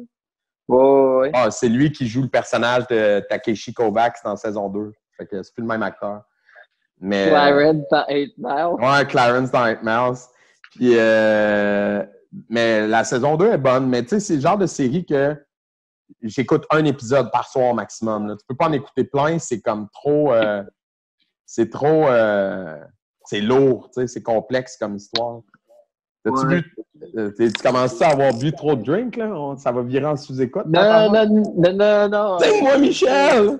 J'évitais Eminem quand il dit Clarence. Ah, c'est malade, hein? Clarence parents have a really good marriage. Là, il dit tout le monde. Ouais, puis quand il dit « Go ahead, tell them something they don't know about me. » Pop! Man, drop the mic. Puis il choke. C'est juste fou, excuse. Ah ouais, mais ça, c'est épique comme scène. Là, ce film-là est vraiment malade, là, pour vrai. Oui. Ça, c'est... Je l'ai pas mis dans mes 5 meilleurs films. C'est pas un film de combat, mais c'est un film de combat. Pareil. C'est ça que c'est. Oui. Ça serait dans mes films de mentalité. Ouais, mentalité de guerrier, là. Ouais. Eminem, tu vois qu'il était pas... Dans sa tête, il était encore pareil, par exemple. Tu le vois parler, puis c'est encore un génie, là. Il est fuck-up, là. C'est un Picasso, là. Dans sa tête, il est bizarre. Ouais, c'est officiel. Mais c'est ça, un génie de peu importe de quoi, là. C'est qu'il est obsédé par ça, là. Ouais. Mais, si t'es pas obsédé, c'est correct, mais tu peux pas marquer l'histoire comme quelqu'un comme Eminem. Ouais. Ou Bruce Lee, tu sais, Bruce Lee aussi. C'est ça. Ça devait être 100% du karaté, là, tu sais. Ben, en général, les personnages qui marquent l'histoire sont pas des personnages qui se fondent dans la masse, c'est des gens qui vont se distinguer de la masse.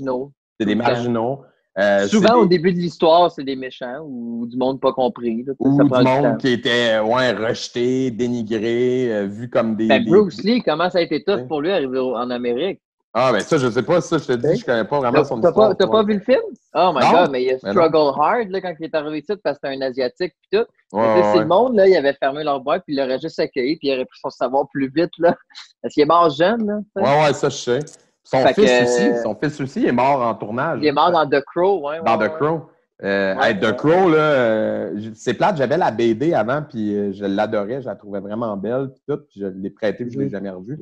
Mais c'est vraiment un bon film, mais la BD est insane pour elle.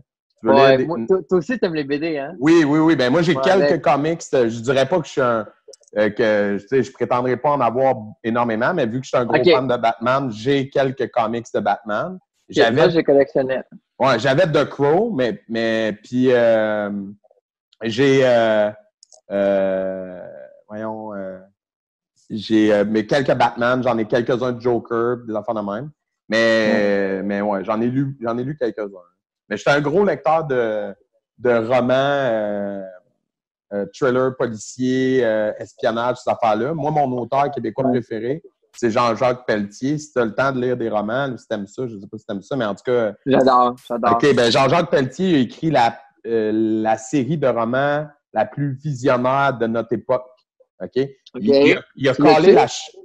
oui, j'en ai plusieurs. Je pourrais te prêter. C'est comme si il est tellement au courant, il a tellement analysé la situation politique internationale, puis économique, financière, environnementale. Il a collé la shot 40 $. Oui, tout ce qu'on est en train de vivre en ce moment, les problèmes avec l'immigration qu'on a vécu un peu avant l'élection de la CAQ, puis l'élection de la CAQ. Toutes ces affaires-là, les radios poubelles de Québec, tous les événements sociaux du Québec, puis les événements qui s'en viennent pour le Québec, c'est comme s'ils avaient tous vu venir. C'est malade, là. Il a collé des affaires dans des romans que j'ai lus, mettons, en 2005 ou 2004, puis tu sais, comme les événements sont arrivés après. Genre, c'est juste fou, là. S'il faisait une série avec ça, ça ferait la plus grande série ever. Ça serait malade mental. Ça ferait une très bonne série à HBO ou Netflix, là, sans problème. Mais je t'ai passerai, c'est vraiment un bon auteur. Mais sinon, j'aime beaucoup Patrick Sénécal, mais ça fait longtemps que j'ai pas lu de roman, tu sais, avec le karaté et tout. Là. Puis là, avec le confinement, je n'y suis pas mis, mais j'aimerais ça. Ben moi, je suis allé beaucoup en voyage ces temps-ci. Blague. Avant le confinement? Ouais. Là, tu ne me voyais pas, mais je te pointais du doigt. Avant le confinement. Ouais. Mais c'était... OK. Ouais. Je m'en ai dit, c'est les premières vacances de ma vie. Mais ouais. J'étais allé au mois d'octobre, j'étais allé au Mexique, puis au mois après ça, j'étais en croisière pour les 30 ans de Sunfuka avec la gang. Ouais. Puis j'ai amené des livres à mes 2 voyages. Puis au Mexique, c'était tellement plate que j'ai lu 900 pages en comme 4 jours. Ah ouais, hein? Mais tu vois, c'est ça. J'aime vraiment lire, là, puis c'est plate, là. J'aime pas vraiment le Sud, fait que j'ai beaucoup lu. Mais tu vois, ces temps-ci, le livre que je lis, c'est la biographie de mon rappeur français préféré, Akhenaton. Puis c'est super intéressant parce qu'il parle beaucoup de sa jeunesse en Italie puis en France. Pas de sa jeunesse il n'est pas grandi en Italie, mais lui, il est italien. Puis de sa jeunesse à Marseille, puis comment c'était Marseille à l'époque. Genre, il y avait des drive-by en plein jour dans son quartier, comme c'était la mafia, puis tout ça, puis c'était fucked up, là, puis il raconte ça, puis c'est vraiment passionnant. C'est une biographie, mais ça se lit comme un roman. Fait que c'est super intéressant. Puis, as-tu déjà lu GSP, l'ADN de champion? Non, non. Mais ça doit être super bon aussi. On t'a le passé. Ouais, c'est vraiment bon. Puis, mais j'ai été voir récemment le film québécois Mafia Inc. Je sais pas si tu en as entendu parler. C'est avec le gars de Marc-André Grondin. Ouais. Oui. Dude, OK. Ouais, je suis Marc-André Grondin. OK, mais Dude, va voir ce film-là ou pogne-le sur mais qui sort en streaming. Okay. Mais ça vaut la peine d'être vu au cinéma. C'est un film qui a l'étoffe du Parrain. Oh, ouais. No shit, là, pour vrai. C'est l'histoire romancée de la mafia montréalaise. Puis c'est aussi bon que Le Parrain ou genre Scarface. C'est malade mental. Puis c'est le gars de 19-2 qui a fait ça? Ouais, c'est Pods, le réalisateur de 19-2 qui réalise. T'as Marc-André Grondin dedans. Le gars qui joue le parrain de la mafia italienne, c'est un acteur italien d'Italie, là. C'est pas un Montréalais. Ils sont allés le chercher en Italie pour vraiment avoir l'authenticité du personnage, genre l'accent, puis tout. Puis tous les autres acteurs qui jouent des mafieux, c'est tous des Italiens, soit canadiens, anglais ou québécois. Il y en a quelques-uns qu'on avait vus, mettons, dans Omerta ou des affaires de même. Mais pour vrai, l'histoire qu'ils racontent, c'est juste insane. Omerta, tu l'as aimé? Oui, Omerta, c'est pour Omerta et 19-2, c'est les deux plus grandes séries québécoises ever. Mais 19-2, pour moi, est au-dessus de tout le monde. Mais Omerta, avant que 19-2 arrive, c'était la plus grande série qui avait jamais été faite, pour moi. Mais Mafia Inc., c'est inspiré du livre qui a été écrit par deux journalistes de la presse qui s'appelle Mafia Inc., puis qui raconte l'histoire de la mafia montréalaise. Fait que toutes les histoires qu'ils racontent dedans sont un petit peu romancées, mais c'est tout inspiré de trucs qui sont déjà arrivés. Il y a des drive-by en plein rue, des affaires de faire passer de la dope dans des cadavres. Il parle de la guerre des motards. Il parle de quand que le parrain de la mafia italienne, il a assis tout le monde ensemble, les gangs de rue, les gars de bicycle, la mafia. Il a assis tout le monde, il a dit là, ça va faire votre niaisage, vos chicanes, ça nuit à notre business. Fait que vous allez vous entendre, puis on va se partager les profits. En tout cas, c'est malade, je te dis. Ça vaut vraiment la peine. Tu sais, les films québécois, c'est pas tout le monde qui aime ça, mais moi, j'aime beaucoup ça. Mais même si t'es pas un fan de films québécois, tu vas aimer ce film-là. Je te dis, ça a l'étoffe. Je pense qu'on a des bonnes affaires au Québec. Moi, je pense que ça dépend toujours du réalisateur. Oui, tout à fait. Tu sais, dans le temps, si tu recules un petit peu avant, parce que je suis pas si vieux que ça, mais pareil, mettons, on recule à, comment il s'appelle, donc Patrick Huard, Bad Cop.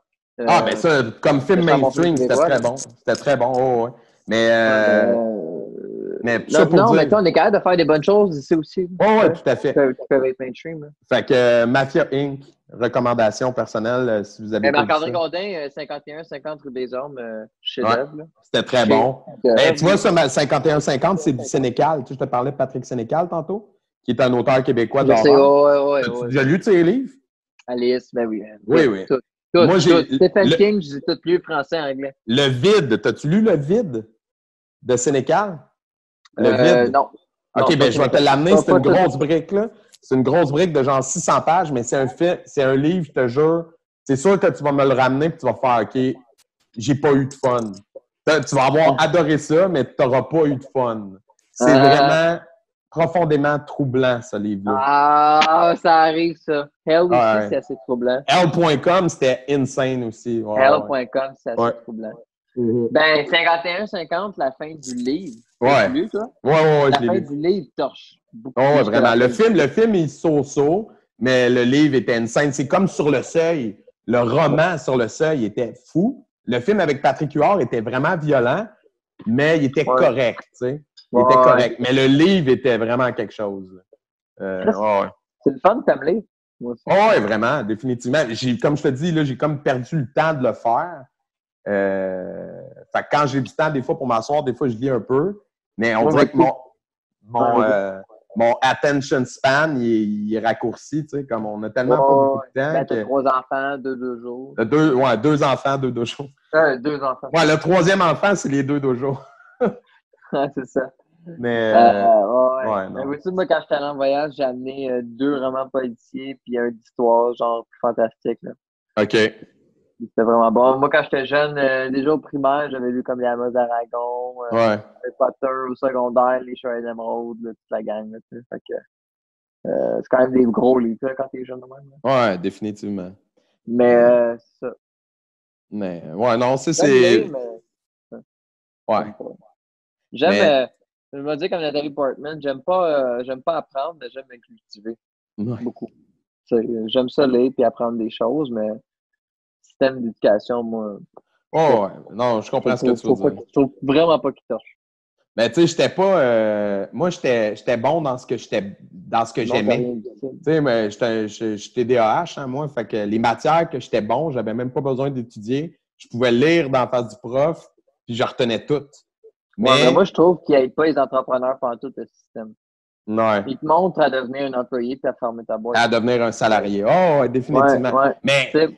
Moi, j'ai une mère entrepreneuse. Je suis vraiment chanceux sans elle. Elle m'a tout montré. Là. Mais, tu sais, à l'école, là, ils te montrent juste à faire du 9 à 5. Ben, définitivement. Mais tu sais, en même temps, pogner une job, fermer ta boîte. L'entrepreneur, il va se démarquer pareil. Tu sais, comme. Ouais, mais souvent, ils font quoi? Moi, là, c'est quoi? Moi, j'ai un autre chum de gars avec qui j'étais au Prédep, là. Sa compagnie de voiture. Aujourd'hui, une Tesla. Mais crème, quand on était au secondaire, on était dans les classes avec de la difficulté. On n'avait pas de la difficulté, on fitait juste pas avec le cadre régulier, mais ça veut pas dire je te file. Moi, j'avais souvent des idées que crime, ça marchait pas. Mais dans mon Prédep, on a un cours d'entrepreneuriat que j'avais justement fait un mois de stage avec Robert Salvaire. À ce moment-là, je sentais c'était exploité. Là, j'aimais ça, j'apprenais, puis je voulais, j'aimais ça. Mais je faisais quelque chose qui me rejoignait à 100%. Chose que quand j'apprends à Pythagore. Non, mais je comprends ce que tu veux dire. J'ai eu quand même des professeurs marquants puis importants. J'ai appris quand même Je pense que l'école était meilleure avant. Quand il y avait plus d'affaires manuelles. Oui, c'est vrai. On faisait de la robotique, on faisait ça a déjà été mieux. L'école s'est dégradée avec le temps. Ils ont changé un peu l'optique avec la réforme là, au début des années 2000. Oui. Il y a une couple de réformes qui a fucké à patente. Je pense que ça a déjà été mieux. Parce que le monde, il sortait de là. Puis je pense aussi, les jeunes ne savent plus rien faire aujourd'hui. Ouais. On ne sait plus rien faire, ça ne sait plus cuisiner, ça ne sait plus coudre. Moi, j'ai un chum de gars, il est allé dans l'armée. Quand tu arrives, tu couds tout. C'est con à dire, mais mon ami, c'est coudre. C'est coudre. C'est débrouillard. Puis c'est quand à l'école, tu apprenais ça. C'est quand tu vois que le système il s'écroule comme en ce moment que tu fais finalement, être débrouillard, ça peut être une force. Ouais. L'économie, tu apprends ça quand? Avant que tu décides d'aller en économie. Non, c'est jamais. C'est vraiment important, l'économie. Vraiment important. Mais pourquoi tu ne montres jamais ça? Nous, on avait des cours d'économie. Quand on avait des cours d'économie, on avait des cours d'économie. OK, moi, j'étais allé à l'école. J'ai gradué en 2012-2013, non, là, mais puis il n'y avait pas de cours d'économie pendant. Moi, on faisait de l'économie familiale. On faisait de la cuisine même à l'école, au secondaire. Mais ça, je te parle ça, il faudrait que ça revienne. Oui, je suis 100% down avec ça. Mais moi, j'ai fini mon secondaire. Tous tes enfants, ils doivent avoir comme moi, j'ai eu, là.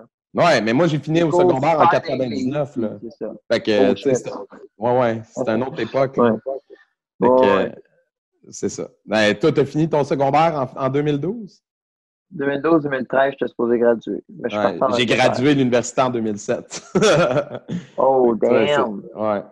Puis j'ai pris une pause entre le cégep et l'université de 2 ans, comme je te disais tantôt. Fait que, j'étais arrivé à l'université puis j'étais plus vieux que la moyenne. La plupart du monde y arrivait du cégep. Moi, j'étais comme un élève avec expérience. Fait que j'étais déjà un peu un adulte. OK, t'es rentré à cause de ton âge. Oui, c'est ça. Puis à cause que j'avais travaillé à la télé communautaire 2 ans. Puis là, je rentrais en communication. Fait qu'ils ont fait « c'est beau, tu peux t'emmener. » Mais c'est ça. Hey, écoute, je pense qu'on a une belle matière pour un épisode vraiment plus long que d'habitude. 2 heures. Non, mais on est quasiment. On est rendu, il est 11 heures, puis on a commencé vers 9h15. Fait que je pense que j'arrêterai ça là. Il y a zéro contenu. Il y a beaucoup trop de contenu. Il y a beaucoup de contenu. Ben oui, il y a beaucoup de contenu. Puis on va avoir des invités qui vont venir faire des épisodes en lockdown bientôt. Comme tu disais, on avait qui s'en vient, là? Chian le Duc, Renchi le Duc, Kevin, Tommy. OK. Renchi, Ricardo Miranda. Renchi Albert, il m'a essayé de l'avoir. Cool. D'avoir aussi.